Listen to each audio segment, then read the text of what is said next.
Welcome into Two Guys, One Pod, Fantasy Football Podcast. I am the hostess with the mostest, a.k.a. all the a.k.a.s, a.k.a. Chev Sanders, a.k.a. Chev and Addi, a.k.a. your favorite podcaster, a.k.a. the Legendary Ball Knower. And I'm here today joined by my co-host, the Narddog. He puts the sleaze in Sleazak. He's the guy at the bar at the end of the night, like, I guess you'll do. I'm here with Addison, the Narddog Narter. So, Addi, how are we doing today, brother? Hey, the Narddog Narter here on the mic, the Duck League champ, Chev's favorite podcaster. I am thrilled to be here. You know, I've been taking all the veterans in drafts. I've been having a ton of fun. I am happy to be the guy taking the old men on the team. This is the year for the old veteran running back. I'm telling you. Nobody takes the old men like you do.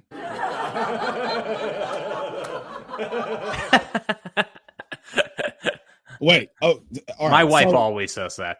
Oh, wow.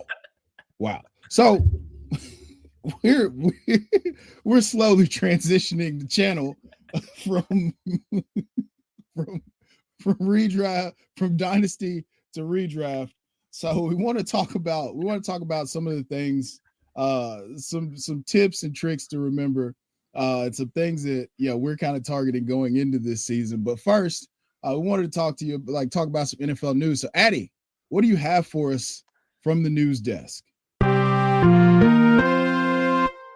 Well, I mentioned old men, and we have the spaceman. His rocket ship finally landed in Pittsburgh. Aaron Rodgers has finally signed with the Pittsburgh Steelers. We don't got to worry about Mason Rudolph anymore. DK Metcalf's going to stop being a value. It is nice to finally have some clarity on that QB situation. How are you feeling about A-Rod finally making his way to a team? Yeah, this is the team that I didn't want to see him go to, just because watching Arthur Smith call offensive plays just did not spark any sort of joy with me. I didn't enjoy that at all. Nor did I enjoy the fact that they just made George Pickens look extra regular. Now, part of that he did to himself, which is fine, which is perfectly fine. I mean, he's a head case.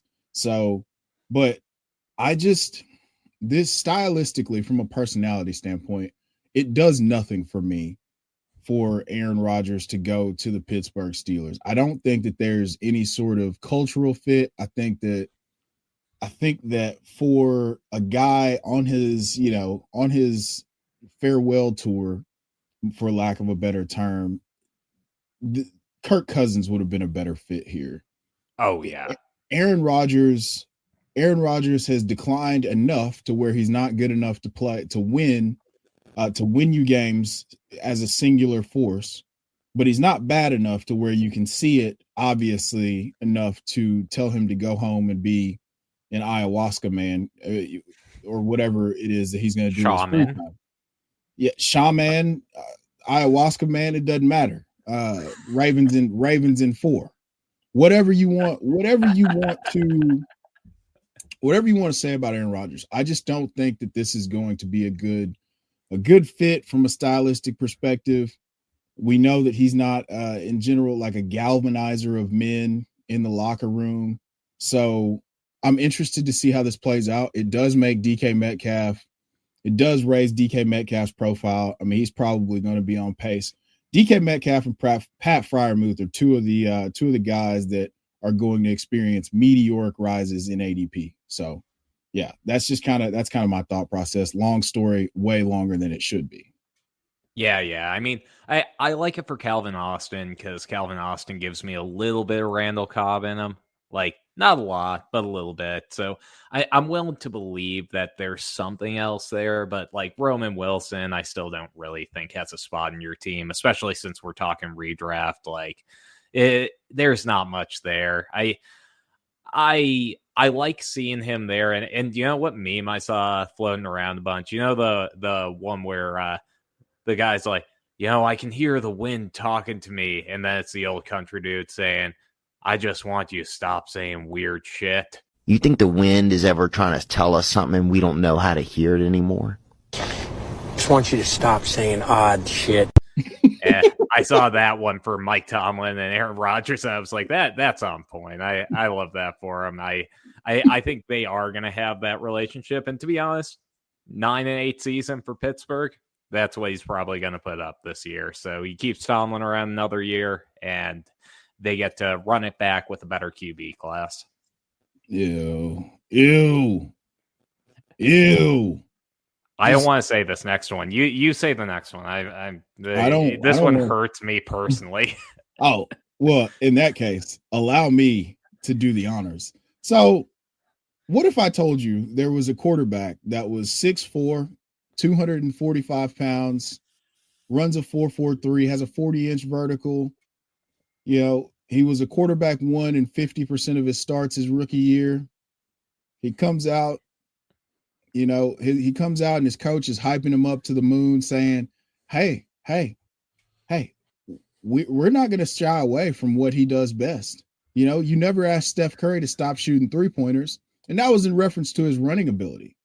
And then what if I told you that same player just decided to like check himself out of games and stuff and just cause all kinds of infighting and consternation within his organization's fan base?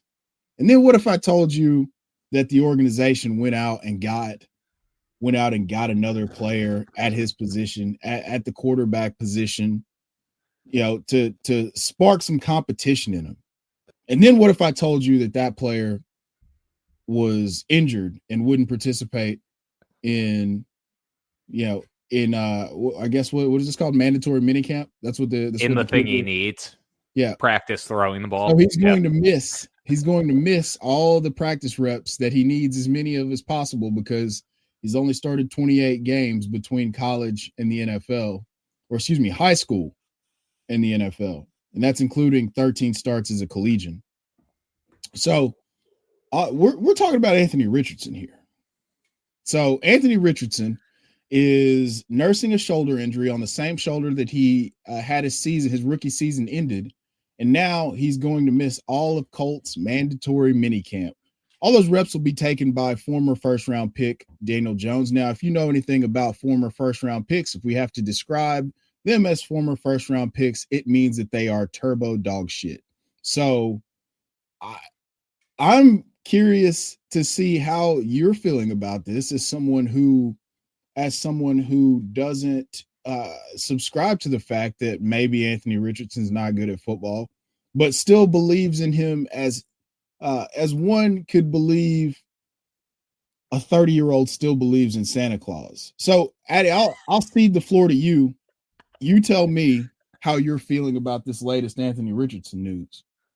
Hey, well, I think that says more about you and the fact that you're on the naughty list than it says about me. But aside from that, I'm going to go ahead and say I thought he was a screaming value. I just traded Debbie first for him. I believe the hype. I thought I was getting a deal. I thought I was getting a top 3 pick that still had that potential. And then the news rolled in. You know how it goes when you get that injury blurb on your team before the season even starts. I was bricked up in the cement aisle, and then cement fell on the you-know-what.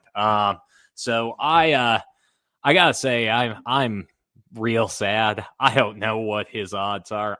I'll be honest, I'd put money on Daniel Jones starting at least 4 to 5 games this year. I might put money on 8 to 9.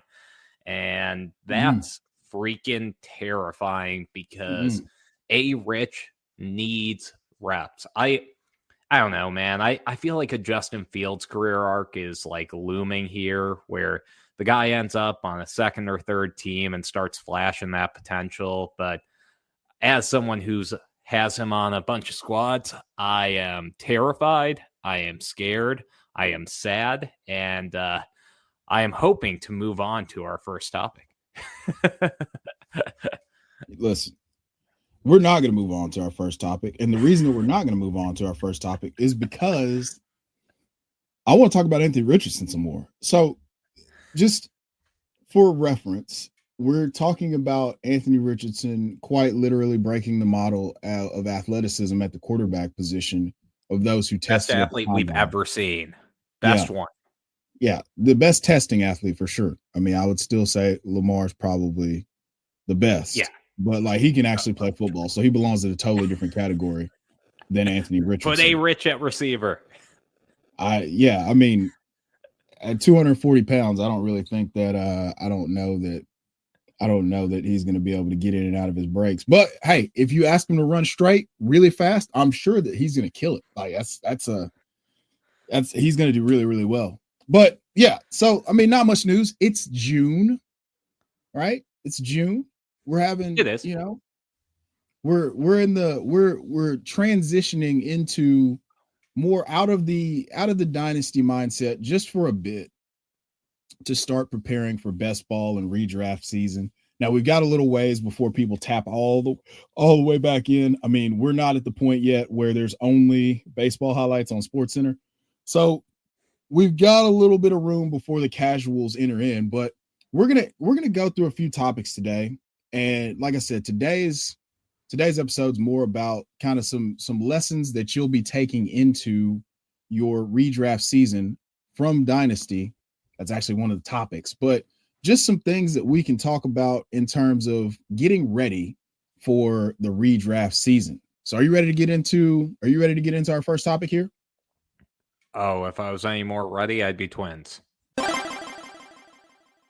Oh, you son of a gun. Okay. Okay. All right. I see what game we're playing here. All right, Mr. Narter Slezak. I'll see what's going on here. So as we said before, we're gonna talk about some of the things that we've learned from Dynasty that we're gonna transition into. And that brings us to our first topic, which is what lessons did Dynasty teach you going into this year's redraft season? And you're up first. You're on the clock, Addi. I want you to educate the people on what you learned from Dynasty that you're going to take into redraft. Well, I'm going to start off the show sheet as I tend to do and start with don't trade for A Rich. But past that, I'm going to go ahead and say that veterans are still more undervalued than they should be. I feel this every year that Dynasty is leaking into redraft season, and I love it. I love that we're getting those lessons. Rookies are starting to climb up the board a little bit more.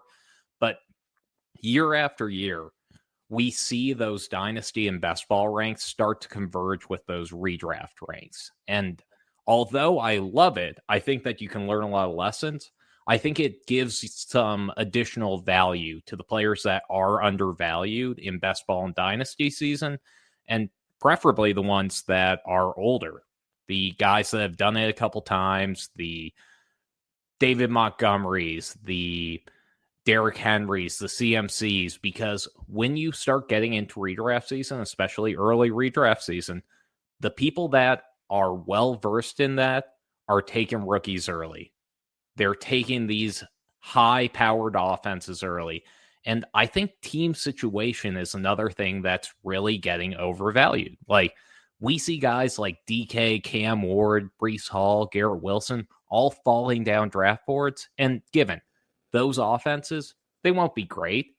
But year after year, you see mid-tier offenses produce great players. And I really think that this is going to be another year where you can capitalize on the lesson that Dynasty owners are influencing the ranks more than you think. I love that point. I think that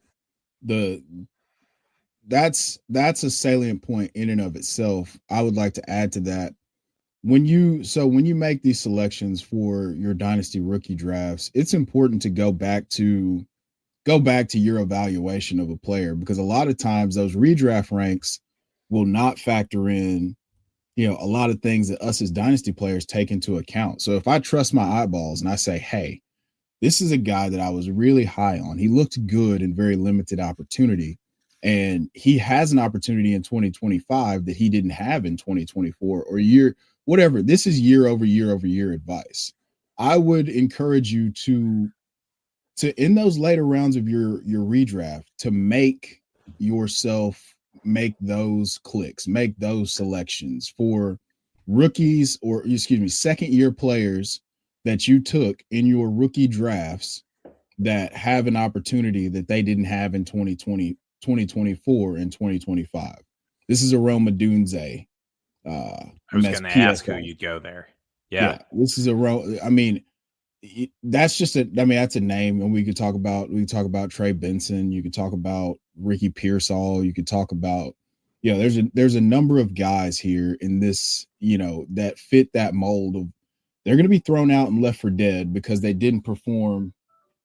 They didn't perform as they didn't break out in the way that the Malik Neighbors of the world or the Bucky Irvings did, and so they're going to be slightly discounted in quite a few people's rankings, and they'll be further down the page on Sleeper. So I think that those are guys that you need to have in your queue, in your Rolodex, so that you're not just taking blind swings, but you're betting on talent that may not be thought about by the guys who are just kind of tapping in July and August. Well, and I think that goes really well with my first point that Dynasty ranks are leaking in. Dynasty ranks are harsh as all heck on second-year players. Look at the Caleb Williams of the world. Look at 100%. Look at the Trey Benson. I love taking a swing on those players that theoretically have that upside, but just haven't been given that opportunity yet. I really feel like that's going to be the story of this season, is believing that tape, believing your eyes, and really being able to stay true to your original takes and not give up on them. I'm still there on Michael Wilson, for example. Like, he's a late round guy I'm getting at the end of all of my best ball drafts because I still believe the Cardinals offense can support two players, and I don't see a second player that they're going to support. Sorry. Trey McBride is obviously the second player. I think they can support three. I was like, oh. So we had to roll that one back, which is fine. I was like, hey, whoa. So we're getting rid of Marv or we're getting rid of Trey. Either way, I don't want to get rid of either one. So yeah, I think that's a great point, man. Just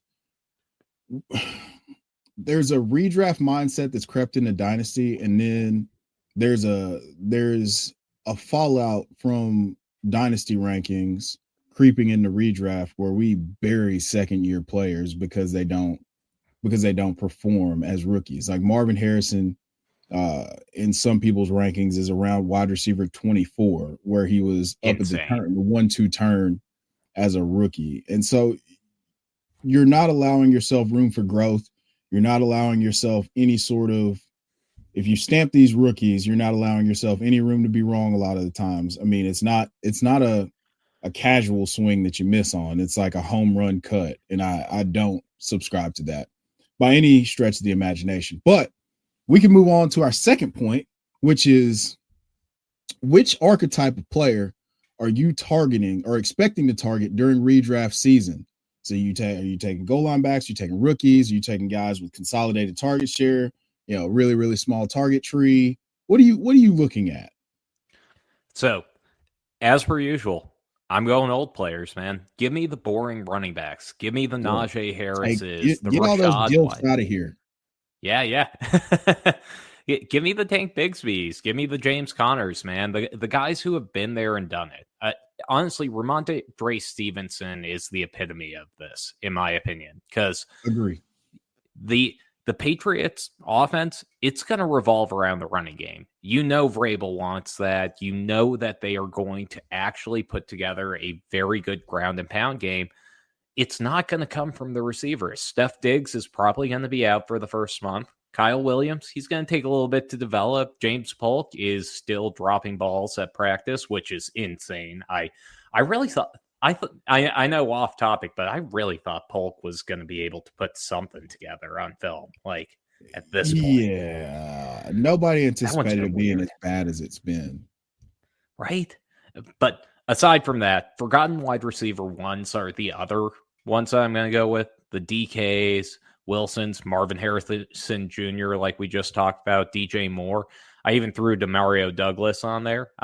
I know that one might be a little bit of a hot take, but I feel like Drake May has a proclivity to hit the short game a little bit more often than people are expecting. Hunter Henry had a great year. Yeah.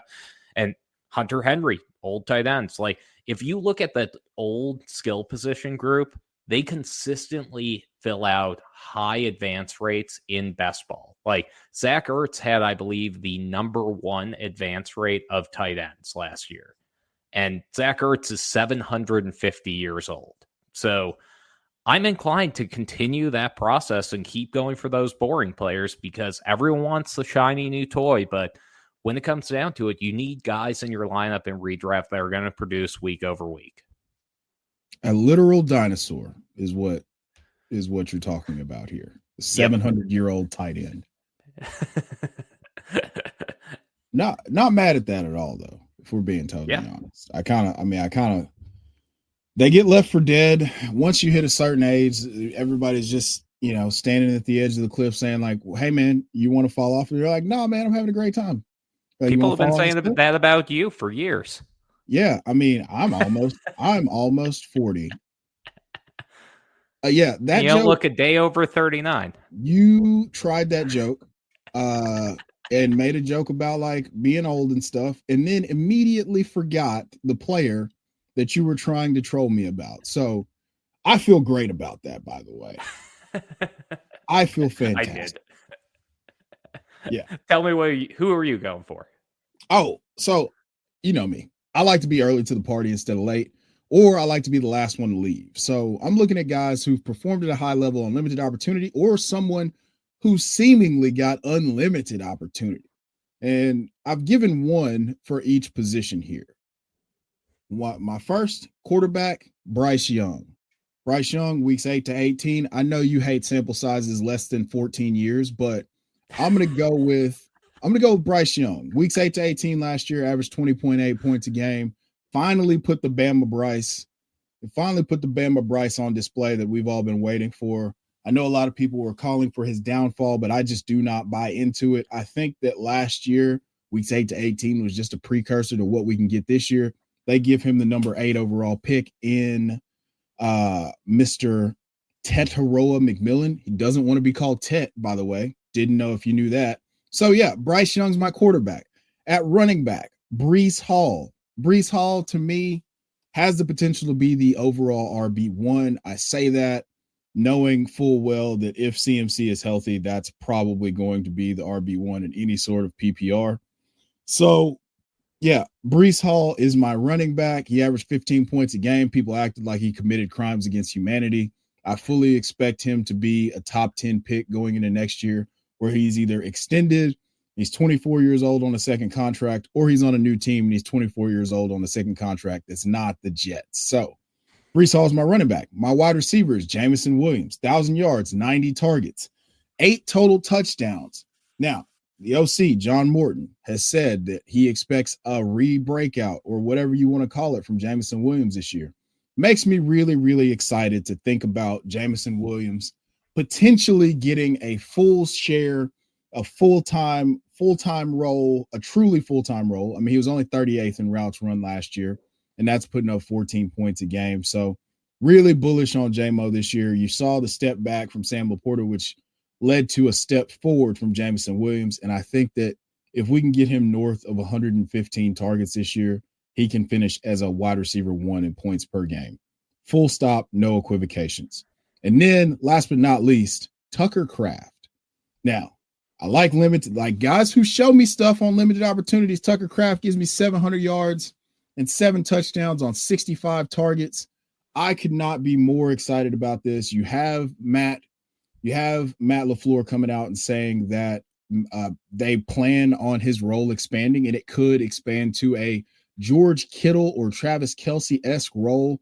You have him, who was second in yards per target only to George Kittle, second in yards per reception only to George Kittle, and he averaged the most yards after contact per reception at 9.38 yards per reception after contact per reception.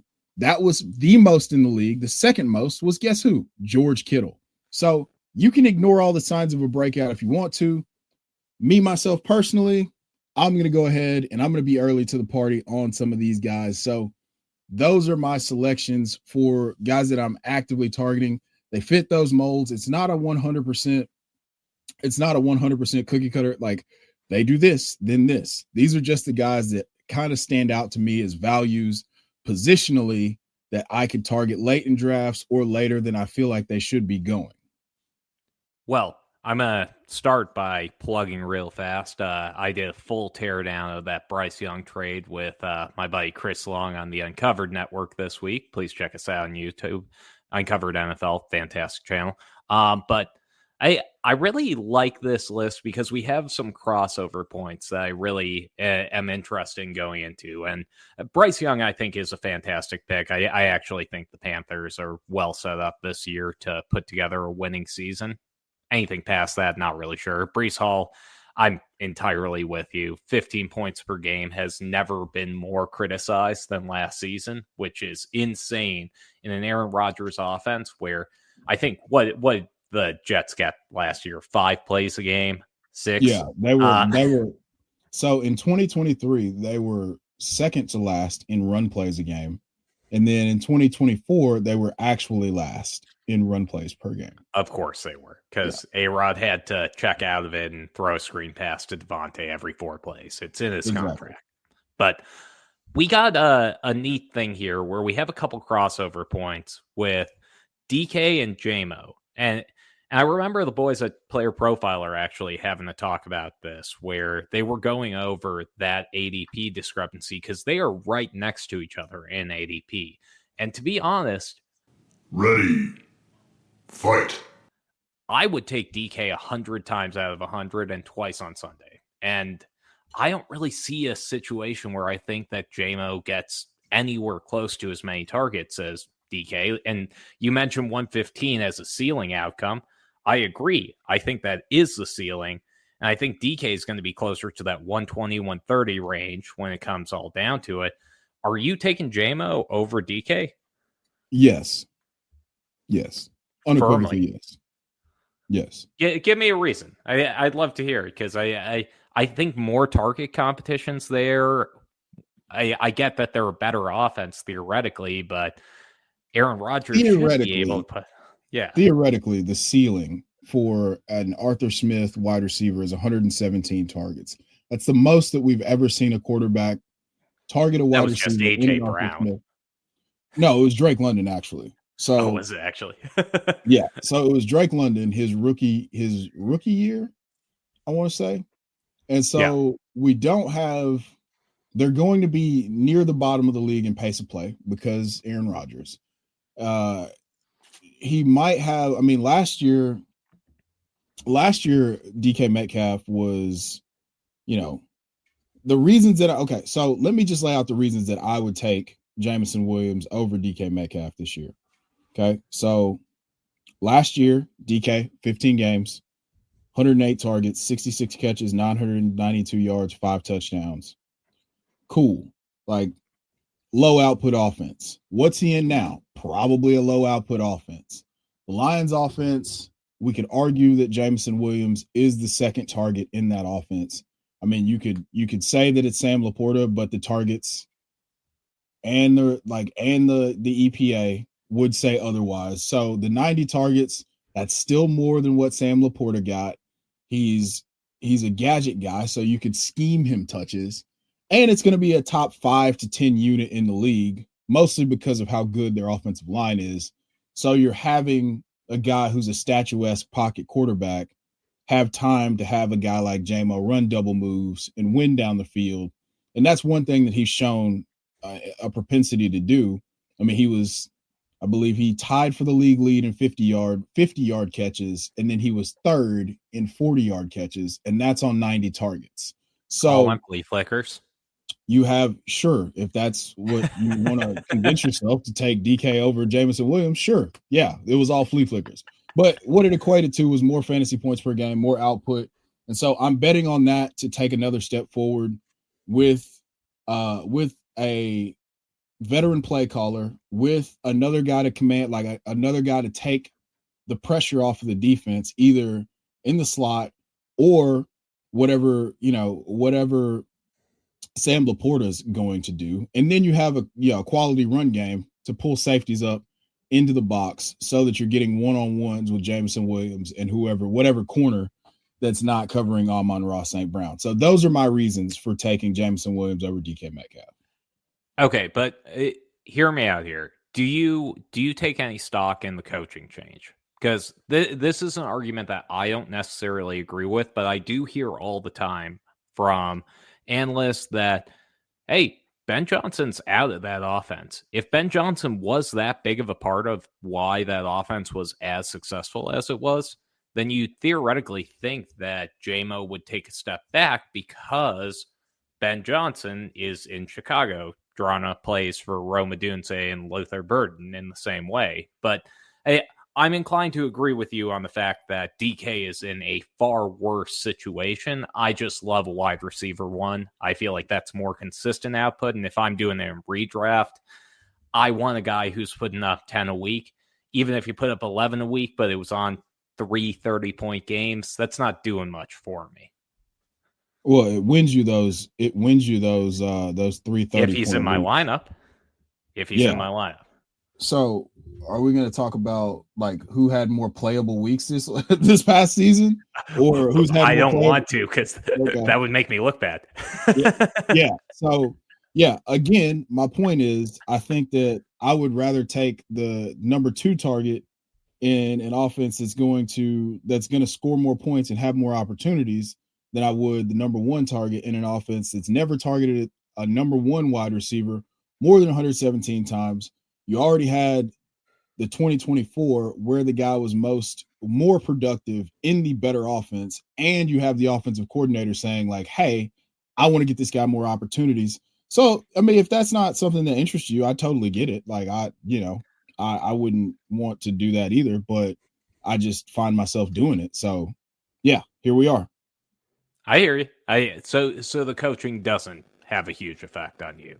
It doesn't for me either. I'm more inclined to believe that these players are all players that are elite. I mean, yeah. David Montgomery looked like a good player when he was with you guys, and now he's in a role that's perfectly tailored to him. Jahmyr Gibbs is incredible. Amon-Ra St. Brown is the best potentially at his role in the entire NFL. And Sam Laporta broke rookie records.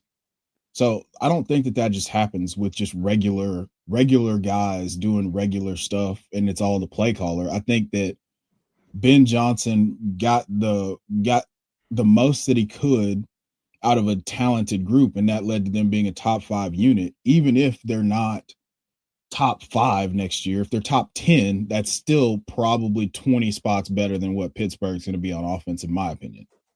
And to be honest, like we're talking about like them being top 10 instead of top 5. I'm with you. I actually think they were top 10 offense almost no matter what. And I am inclined to say that if they are a top 10 offense, that's probably better for Jameson Williams than if they're top 5, because they were running people out of the building last year. Like they could run the entire fourth quarter between David Montgomery and Jahmyr Gibbs and not have to pass. I don't think that they get to do that this year. I think they're going to be in closer games, and I do think that's good for JMO. I think he's a good value at his spot. I just like DK there a little bit more.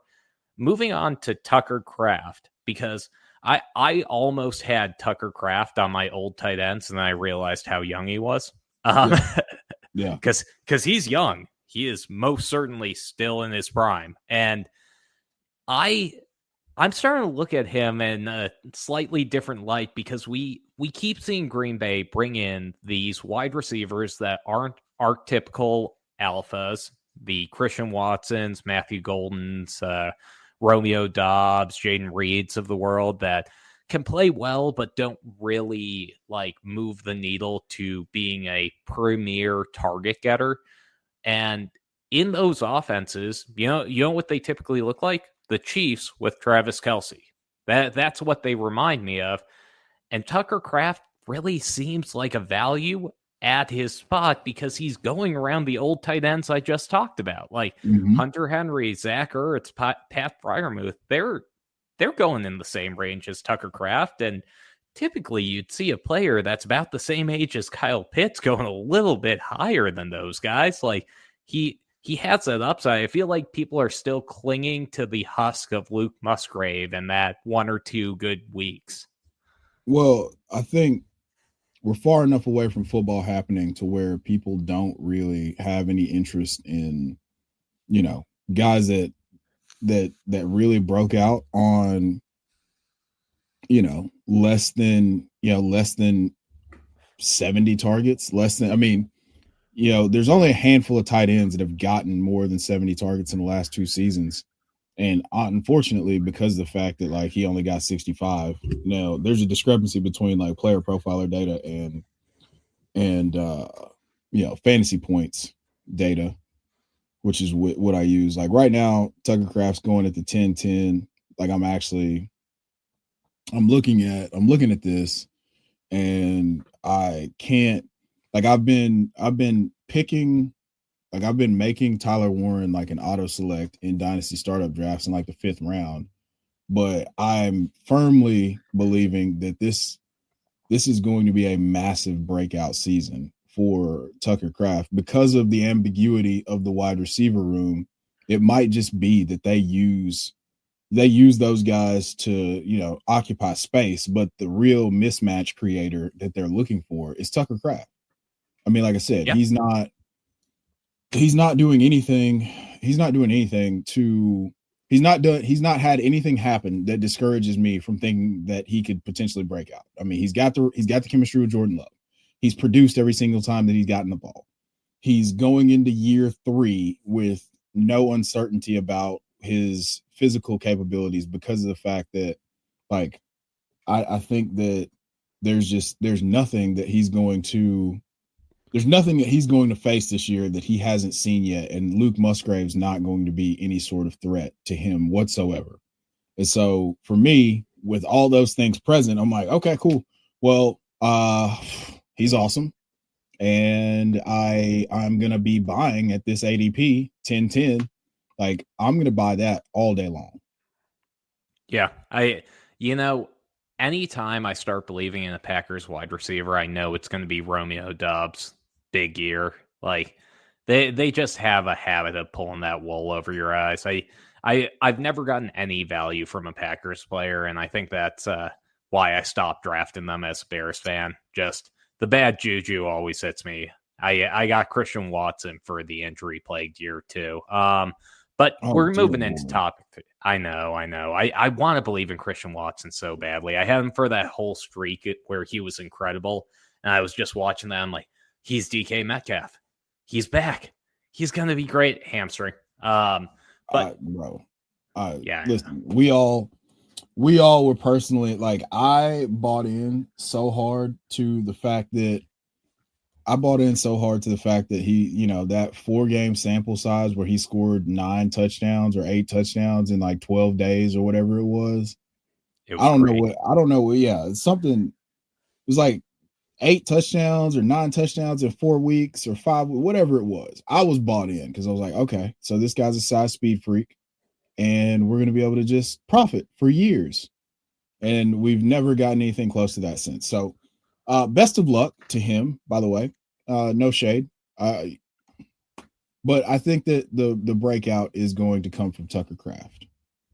I think so too. And we move into our third topic here. And I want you to lead off because I'm thrilled about your pick. I actually love to see it on here because I think it's going to be a useful one for all the Dynasty bros that are going to take this guy way too early.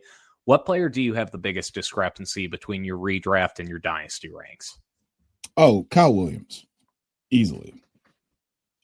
So I was really bullish. I ended up with Kyle Williams being like about my wide receiver 9 in the class.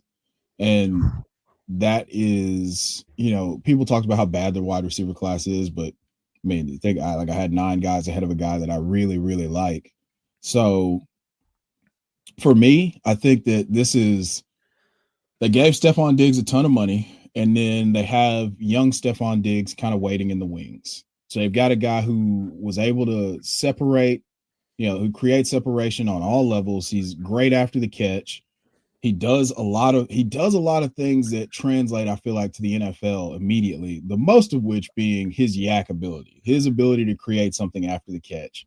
They didn't have a guy like that last year. You had Kayshon Boutte, who was winning on go balls and winning outside, and Drake May, just dropping the ball into like a bucket and making perfect throws. I think they're going to be able to create more touches for Kyle Williams and Travion Henderson to make this offense more explosive. And so I'm really bullish on Kyle Williams to come out and surprise a lot of people this year in redraft, even though it doesn't seem like this is going to be a very high output, high volume offense going into 2025. Yeah, I love that. And to be honest, I really love that we both have rookie wide receivers here, burying the lead a little bit, but I have Jaden Higgins because I think that is the position group that the Dynasty Bros influence the market on more than any other position, because running backs tend to get that opportunity in their first year. You can normally pinpoint when they start taking over a backfield. Wide receivers need to establish themselves in that target tree. They need to build that chemistry, and especially with a young signal caller like Drake May, you need Kyle Williams to develop that chemistry with him before he can really reach that ceiling outcome that you want him to. And to go along with that, he's going to start playing great the second that Stephon Diggs comes back on the field. And that's the thing that worries me the most about him, that we're going to see 100-yard touchdown game with 4 catches, and it's going to look awesome. He's going to make somebody miss. It's going to look like a good JMO game, honestly. And then we're going to see Stephon Diggs come back into the offense and soak up targets left and right, just like he was soaking up waves on whatever else was in that baggie on that boat. And it's going to be a little sad because you're going to be like, oh, come on, put Kyle back in. Stephon Diggs don't got that juice in him anymore. And I agree. But let's go into Jaden Higgins here. Like, I think that all you see from Jaden Higgins this season is contingency value, because Nico Collins is the wide receiver 1 in that offense. Hard stop. Nobody's going to argue me off of it. I think that Nico's shown enough that he is clearly the alpha there. Tank Dell's hurt, and they brought in, who was it? Christian Was Kirk. it Noel? Yeah. And to go along with that, who they drafted? Yeah. Who was the other fourth? Noel. They drafted Noel, Jalen right? Noel and Jaden Higgins.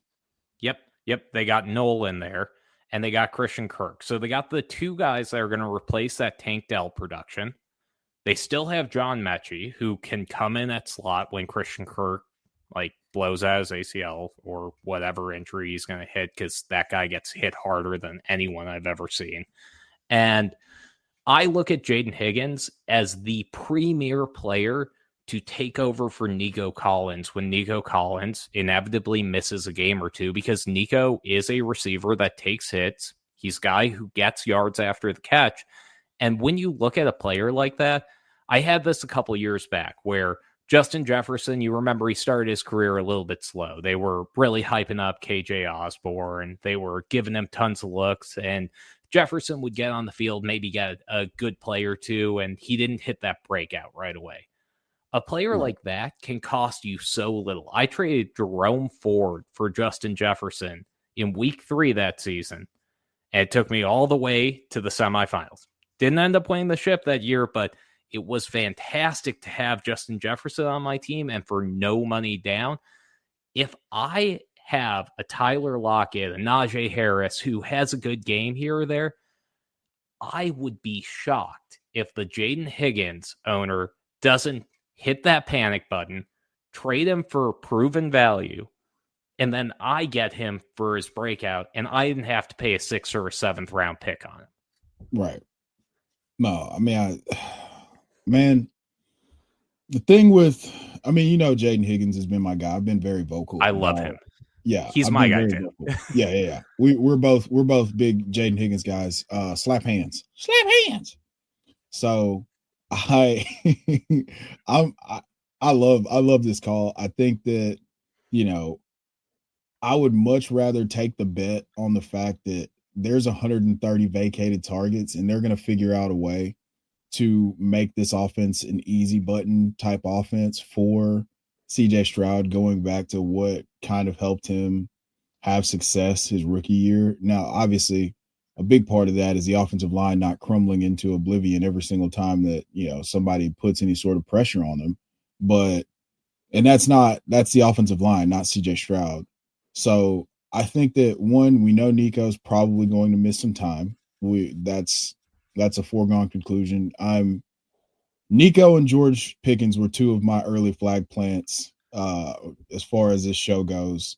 So I love Nico Collins. It is what it is. Like him and T. Higgins, they're big guys that run real fast, and sometimes their tendons don't agree with that decision. And so they got to spend some time talking to the Balco doctor or whoever it is that helps miraculously heal injuries. So I love Jaden Higgins. I think that he has a very good chance. Actually, on From the Forum about 2 months ago, with Tyler, the host of the show and the owner of this network, he said that I said that Jaden Higgins would be a top 12 wide receiver. He's this year's Brian Thomas. Now, that was before we got a landing spot, and now I feel less great about that call. But if he is what I think he is, then that's like a top 24 season with guaranteed target volume is well within the range of outcomes if he's just going to play all the snaps and get 100 targets. Yeah. But you got to say, like, it's the same thing with all these rookie wide receivers. Get them later. Like, you can get them down the road because somebody in your league is going to have the wrong call on these guys. Like the Jalen Royals of the world, the Luther Burdens, they're going to end up dropping down in value by week 2 or 3. And that is when you snatch those guys up. Like 100%. Redraft, you have such an opportunity to trade for value on rookie players that I don't understand the proclivity to take him early because people panic. Like, Dynasty owners panic more than anyone else. And to be honest, a Dynasty owner is probably the guy who ended up with Jaden Higgins in your league. And he probably has him in 13 different teams and probably wants an opportunity to have one team where he's not getting 3 targets a week. So I think that's really the lesson that you can learn here. And we managed to fill up a full 50 minutes on this show without without barely having a show sheet. I put like 20 seconds into this one. Well, I mean, sometimes, when the ball knowledge gets going, it's easy to get the topics flowing. So that's been another episode of Two Guys, One Pod, Fantasy Football Podcast, brought to you by the League Champ app. Go download that in the Play Store and the App Store expeditiously. I am the Legendary Ball Knower. That is Addi, the Narddog, Narter, the Sleaze in Sleazak, if you will. Addi, where can we find all of your wonderful work on Al Gore's internet? Yes, we can find it at Duck League Champ on the Twitter sphere, as well as on Instagram, and League.champ on TikTok. I'm also on Uncovered Weekly, and to go along with that, please download on the League Champ app. We are sharing all our data out there, so we are trying to make this season as easy as possible for you. Check us out there. And as we always say, George Pickens forever, Drake London never. George Pickens forever. I'm still learning.